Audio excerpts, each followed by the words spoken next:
Türkiye'nin en büyüklerinden Ege bölgesinin ise en büyük kütüphanesini Menemen Ulukent'te inşa ediyoruz.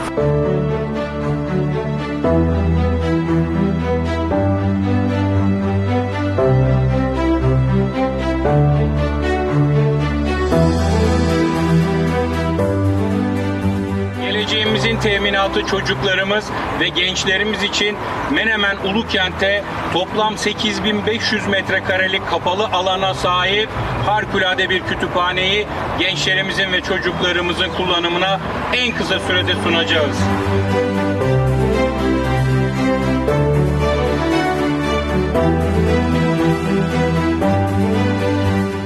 Kütüphanemizde çok amaçlı konferans salonumuz, fuaye alanlarımız, sergi salonlarımız, kültür merkezimiz, cep sinemalarımız, seramik atölyelerimiz gibi birçok atölyeye de sahip bir alan olacak. Kafeteryamızda ücretsiz olarak hizmet ediyor olacak.